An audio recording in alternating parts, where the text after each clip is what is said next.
ప్రభు నామం పేరిట అందరికీ వందనాలు. మన వాక్యాన్ని వింటున్న ప్రతి బిడ్డలకు కూడా మన వాక్యంలో మన ఛానల్ని సబ్స్క్రైబ్ చేసుకుని ఈ వాక్యాన్ని అనుదినము ధ్యానిస్తూ వాక్యం ద్వారా ఎదుగుతున్న ప్రతి కుటుంబాల కొరకు మేము ప్రార్థిస్తున్నాము.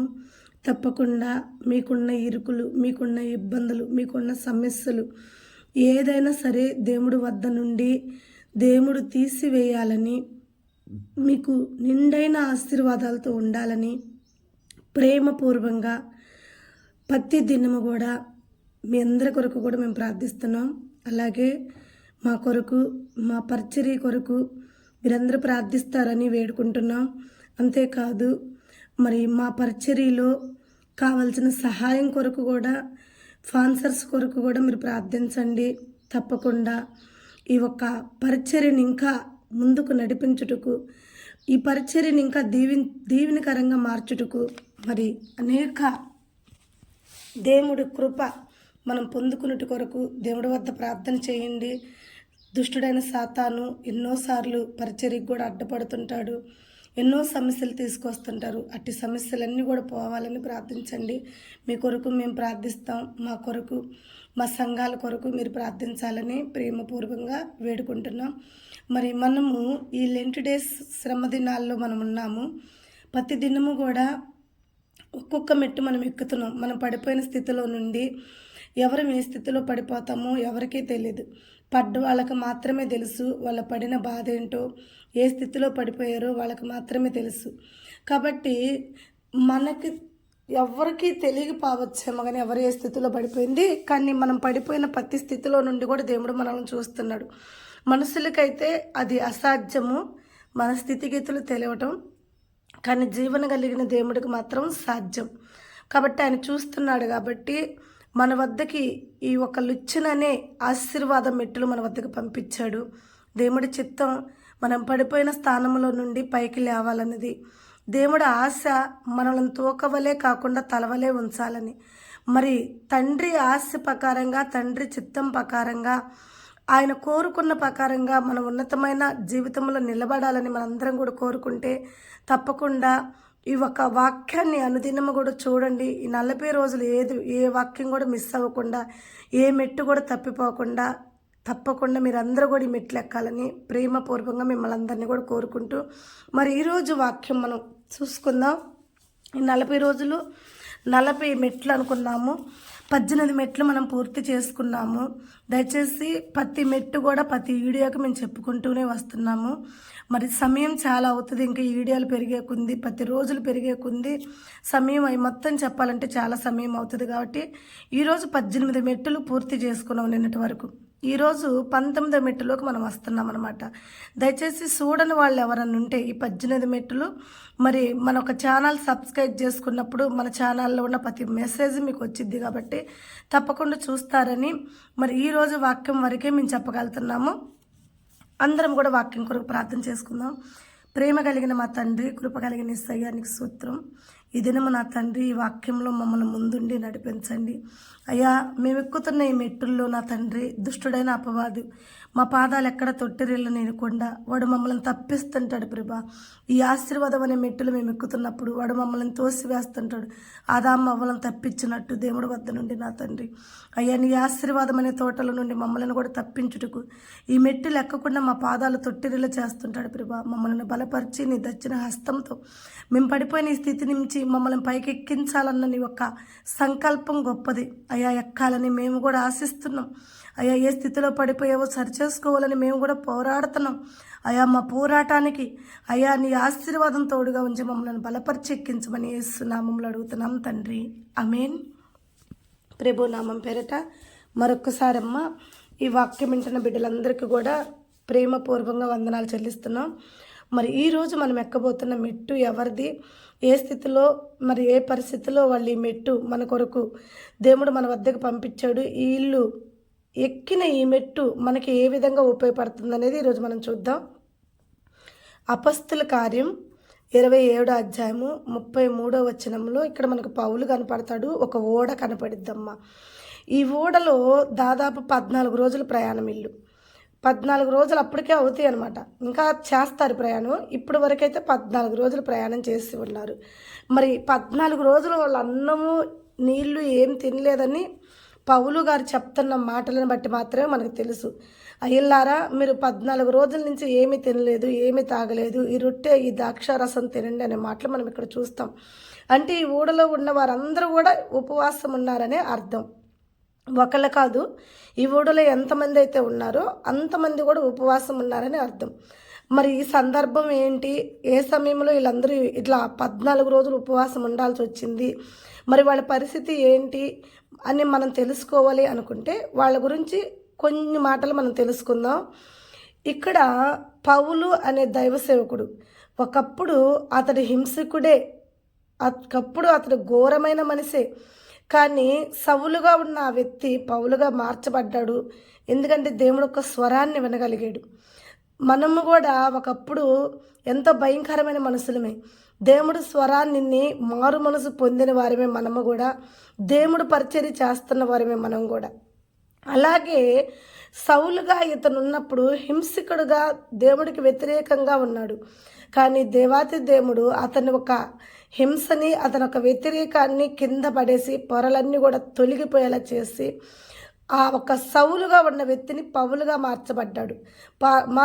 దేవుడు మార్చినప్పుడు దేవుడు స్వరాన్ని విన్నాడు, లోపడ్డాడు.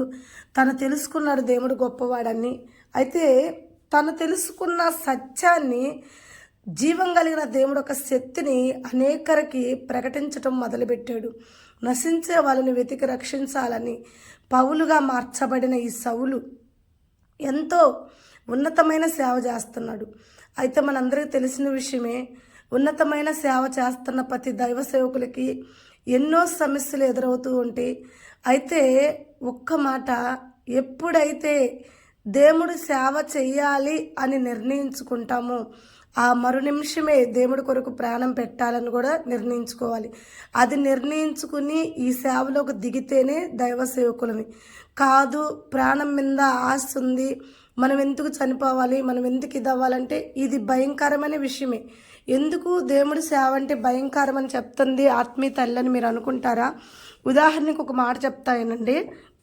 సైనికుడు బార్డర్కి వెళ్తుంటాడు. బార్డర్కి వెళ్ళేది ఎందుకు సైనికుడు చెప్పండి? తను తప్పు చేసి చనిపోవటానిక, లేక కావాలని చనిపోవటానిక? కాదు. సైనికుడికి తెలుసు బార్డర్లో శత్రువులు అతని ప్రాణం తీసే అవకాశాలు కూడా ఉంటాయి. అయినా సరే కుటుంబాన్ని విడిచిపెట్టి, అయినా సరే తన ఒక ఫ్యామిలీని విడిచిపెట్టి ఆ మరణాన్ని కూడా లెక్క చేయకుండా సైనికుడు ఎందుకు బార్డర్కి వెళ్తాడంటే దేశం కొరకు, తన ప్రజలు నశించిపోకుండా కాపాడుట కొరకు. అలాగే ఒక దైవ సేవకులు కూడా నశించిపోయే ఆత్మలను రక్షించుట కొరకు ప్రాణాలు సైతం కూడా ఆ సైనికుడు ఎలా అయితే బంధాలని, బంధుత్వాలని, ప్రాణాలని విడిచిపెట్టి అన్నిటికీ తెగబడి ఎలా అయితే ఆ ఒక బార్డర్కి వెళ్తాడో, దైవ సేవకుడు కూడా తన ప్రాణాన్ని విడిచిపెట్టి, తన ప్రాణం పోయినా పర్లేదు, బతికినా దేవుడి కొరకే, సావైన దేవుడి కొరకే అని తెలుసుకుని ఈ ఒక్క పనిలోకి మనం కూడా జాయిన్ అవ్వాలి. జాయిన్ అవ్వేటప్పుడే తీర్మానం ఉండాలి. బతికినా క్రీస్తే, సావైనా మేలే. అదే కదా పౌలు అన్నమాట కూడా. సౌలుగా ఉన్నప్పుడేమో వద్దన్నాడు, పౌలుగా ఉన్నప్పుడేమో బతుకుట క్రీస్తు కొరకు, సావైతే లాభం అన్నాడు. అలాగే బార్డర్లో సైనికుడు కూడా బతికితే ప్రజల కొరకు, తన పోరాటం అంతా ప్రజల కొరకు, తన జీవితం కడముట్టిస్తాడు. తను ఎంతవరకు పోరాడాలో అంతవరకు పోరాడతాడు. అయితే సావొచ్చిన అది అతనికి ఘనతే, దేశం కొరకు చనిపోయాడని. అలాగే ఒక క్రైస్తవుడు కూడా మరణం వచ్చినా అది మనకి ఆశీర్వాదమే. ఎందుకంటే మనము కూడా పోరాడుతున్నాం. కాకపోతే వాళ్ళు మనుషులతో పోరాడుతున్నాడు, మనమేమో సాతానైన శత్రువుతో పోరాడతాం. శత్రువు అయిన సాతాను ఏం చేస్తాడంటే తనకు నచ్చిన మనుషుల్ని తన స్వాధీనంలో ఉంచుకుని మన మీద యుద్ధం చేస్తూ ఉంటాడు. ఆ యుద్ధంలో గెలుస్తామో, ఆ యుద్ధంలో దేవుడు వద్దకు వెళ్తామో తెలియదు. కాబట్టి ఆ యుద్ధంలో గెలిస్తే మరికొన్ని రోజులు సేవ, ఆ యుద్ధంలో కనుక మన జీవితాన్ని కడముట్టించుకుంటే మన తండ్రి ఇంటికి సంతోషంగా వెళ్ళిపోవటమే. అలాగే పౌలు ఎన్నో సమస్యలు ఎదుర్కొంటూ ఆ తీర్మానంలో ఎన్నో ఇబ్బందులు పడుతున్నప్పుడు పౌలుకి ఎదురైన సమస్యలు, సాతాను పౌలు వద్దకు తీసుకొచ్చిన సమస్యలు చాలా వచ్చినాయి. చాలా బాధలు వచ్చినాయి. చాలా బాధలు వచ్చి ఆ బాధలన్నీ ఎన్నోసార్లు కురడాలతో కొడుతున్నారు. ఎన్నోసార్లు అతన్ని బంధించి చెరసాల్లో పెడుతున్నారు. ఇప్పుడైతే కూడా తీర్మానానికి తీసుకుపోతున్నారు. అతన్ని ఇప్పుడు ఒక ఖైదీని గనక పక్క జైలుకి పక్క కోర్టుకి అని ఎట్లా తీసిపోతారో అట్లాగే పౌలు గారిని కూడా ఇక్కడ కాదు తీర్మానం ఇంకో దిక్కట, ఇక్కడ కాదు తీర్మానం ఇంకో దిక్కట అని చెప్పి అలా తీసుకుని వెళ్తున్నప్పుడు ఈ పెద్ద అధికారి కాడికి వెళ్ళేటప్పుడు ఏమవుతుందంటే ఓడలో గుండా వాళ్ళ ప్రయాణం అనమాట. ఓడలో గుండా ప్రయాణం అయ్యేటప్పుడు ఈ పౌలుతో పాటే అనేక ఖైదీలు కూడా ఉంటారు, అలాగే సైన్యం కూడా ఉంటారు. వీళ్ళందరూ కలిసి ఖైదీలందరిని తీసుకుని మరొక తీర్మానానికి తీసుకుని వెళ్తున్నారు అనమాట. మరొక కోర్టు కాడికి తీసుకుని వెళ్తున్నారు. మన భాషలో చెప్పుకోవాలంటే ఈ కోర్టు కాదు సుప్రీంకోర్టు అని అలా ఎట్లయితే మనం చిన్న కోర్టులు పెద్ద కోర్టులు అని తిరుగుతామో అట్లాగే ఇతన్ని కూడా పెద్ద అధికారుల వద్దకు తీసిపోతున్నప్పుడు ఆ ఓడలో వెళ్ళేటప్పుడే పౌలు చెప్తాడు, అయ్యలారా ఈ ప్రయాణం ఎందుకో మంచిది కాదని నాకు అనిపిస్తుంది, నాకు ప్రేరేపణ అవుతుంది అని చెప్తాడు. అయితే పౌలు చెప్పే మాటలు ఇప్పుడు వాళ్ళు వింటారా? వినరు. ఎందుకంటే పౌలు తన ప్రాణాలను కాపాడుకోవటానికి చెప్తున్నాడేమోనని వాళ్ళకి తెలుసు, భయము. అయితే పౌలు అలా తన ప్రాణాలను కాపాడుకోవాలని మాత్రం ఈ మాటలు వాళ్ళతో చెప్పలేదు. ఎందుకంటే నేను చెప్పాను కదా, ఒక్క దైవ సేవకుడు సేవకు వచ్చిన రోజే తీర్మానం, సేవ చెయ్యాలి అని తన హృదయంలో తండ్రి పిలుపు వచ్చిన రోజే ఒక దైవ సేవకుడు తన ప్రాణాలని, తన బంధాలని, తన బంధుత్వాలని అన్నిటిని తీసి పక్కన పెట్టాలి. ఎందుకంటే బంధాలు ఏ నిమిషంలో దూరం అవుతాయో తెలీదు, సేవలు బంధుత్వాలు వ్యతిరేకాలు అవుతాయి. ఇలా అవుతాయి కాబట్టి ఎవరు కూడా ప్రాణాల కొరకు మా ప్రాణాలు మేము కాపాడుకోవాలని అయితే మాత్రం పరిచర్య ఎప్పుడు చేయలేం. నశించే వాళ్ళని రక్షించాలని మాత్రమే దేవుడు నిజమైన పరిచర్య చేసేవారిగా ఉన్నాం. అయితే ఇక్కడ పౌలు తన ప్రాణాన్ని కాపాడుకోవాలని కాదు, ఓడలో ఉన్న వారందరి ప్రాణాలు కాపాడాలని ఒక ఆలోచనతోనే పౌలు చెప్తున్నాడు, అయ్యలారా ప్రమాదం ఈ ప్రయాణం అంటే. పౌలు మాట ఎవ్వరు వినలా. అయితే పౌలు చెప్పిన మాట ప్రకారమే ఆ ఓడ కదిలి వెళ్తున్నప్పుడు సముద్రం మధ్యలోకి వెళ్ళినప్పుడు భయంకరమైన విపరీతమైన గాలులు, తుఫాన్లు, భయంకరమైన వర్షాలు వస్తున్నాయి అని ఈ వాక్యంలో మనం చూస్తాం. అలా వచ్చినప్పుడు ఈ ఓడ వాళ్ళ తీసుకుపోయిన ఓడ ఏదైతే ఉందో, ఆ సరుకులు ఏదైతే ఉన్నాయో, ఓడ మునిగిపోయే స్థితిలోకి వచ్చినప్పుడు ఆ సరుకులన్నీ పడేసారు, సముద్రంలో తేలిక అవుతుందేమోనని. వాళ్ళ వద్ద తినటానికి కూడా ఏమి లేవు, అన్నీ కూడా పడేసారు. అయినా ఓడ తేలిక అవ్వలేదు, ఓడ మునిగిపోయే స్థితిలోనే ఉంది. అప్పుడు వాళ్ళు ప్రాణాలతో భయపడి ఎంతో బాధతో ఎంతో దుఃఖంతో ఆ ఓడలో నుంచి దూకి వాళ్ళు కాపాడుకోవాలి అని చాలా ఆలోచనలు చేసినప్పుడు పౌలు ధైర్యంగా నిలబడి పౌలు లేచి, అయ్యలారా మీరు అలా దూకద్దు, మీరు అలా దూకారంటే అన్యాయంగా చనిపోతారు, వద్దు, దేవుడు నాకు తెలియజేస్తున్నాడు, దేవుడు నాతో మాట్లాడాడు, దేవుడు నాకు ప్రేరేపణ చేసి ఉన్నాడు, ఈ ఊడలో ఉంటేనే మనందరం రక్షింపబడతాం కనుక పొరపాటును కూడా ఈ ఊడలో నుంచి ఎవరు కిందకి దిగద్దు అన్నాక చూడండి, ఎప్పుడైనా సరే చేతులు గాలినాకే ఆకులు పట్టుకుంటాం. అలాగే ముందుగా పట్టుకోవాలన్న ఆలోచన ఉండదు, చెప్పిన వాళ్ళ మాట లెక్క ఉండదు. ఫస్ట్ పౌలు ప్రమాదం ఉందని చెప్పినప్పుడే ఆగిపోతే ఇబ్బంది ఉండేది కాదు, వాళ్ళు ఎంత అల్లాడిపోయేవాళ్ళు కాదు. కానీ వాళ్ళు స్వయంగా అనుభవించినాకే పౌలు యొక్క విలువ తెలిసింది వాళ్ళకి. పౌలు నిజమైన దైవ సేవకుడే, అతను ప్రవచిస్తుంది నిజమే అని తెలుసుకున్న వాళ్ళు అప్పుడు పౌలు మాటకు లోపడి ఓడలో నుండి కిందకి దిగకుండా ఓడలోనే అందరూ ఉన్నారు. అందరూ ఉండి పౌలు మాటకి ఎప్పుడైతే వాళ్ళందరూ లోపడ్డారో అప్పుడు పౌలు లేసి, అయ్యలారా 14 రోజుల నుంచి మీరు ఏమి తినలేదు, మీరు ఏమి తాగలేదు కనుక మీరు ఆహారం పుచ్చుకోండి, ఆహారం పుచ్చుకుని మీ ప్రాణాలు కొంచెం నెమ్మది చేసుకోండి, దేవుడు తన సంకల్పం గొప్పది, మనందరినీ కూడా క్షేమంగా చేరుస్తాడని ఇక్కడ వాళ్ళకి ఆహారం పెట్టినట్టు మనకు కనపడుతుంది. ప్రేమని బిడ్డలారా, ఈ వాక్యం ద్వారా ఈ మెట్టు ద్వారా మనం ఏమి నేర్చుకుంటున్నామని మనం ఆలోచన చేస్తే దేవుడు గొప్పవాడు, దేవుడు తన ఉన్నతమైన పరిచర్యలో మనల్ని వాడుకుంటాడు. కరువైన, ఖడ్గమైన, హింస అయినా, బాధ అయినా నిందైనా ఏదైనా సరే మనకు అప్పచెప్పిన పనిలో మనం నమ్మకంగా ఉన్నప్పుడు అధికారుల వద్దకే కాదు, ఎంత శ్రమల్లోకి మనల్ని జనాలు నడిపించినా మనల్ని ఎవరైతే బాధ పెట్టాలి, ఎవరైతే మనకు ఇలువ తెలియకుండా బాధ పెడుతున్నారో అట్టి బాధల్లో నుండి దేవుడు మనల్ని తప్పిస్తాడు, కాపాడుతాడు, రక్షిస్తాడు. చూడండి, ఈ పౌలునైతే ఆడకి తీసుకుపోతున్నారు కానీ పౌలును చంపాలనుకున్నారు, పౌలుని ఎన్నో చేయాలనుకున్నారు. కానీ దేవుడు అన్నదినము పౌలుకు తోడైండి పౌలును కాపాడాడు. నడి సముద్రంలో కూడా పౌలు ప్రాణానికి ఏ అపాయం రాకుండా దేవుడు కాపాడాడు. అలాగే మనకు కూడా ఎన్నో సమస్యలు, మనకు కూడా ఎన్నో ఇబ్బందులు, మన శత్రువులు మన చుట్టూ ముడుతూనే ఉంటారు, మన శత్రువులు మనం బాధించాలని ఉంటూనే ఉంటారు.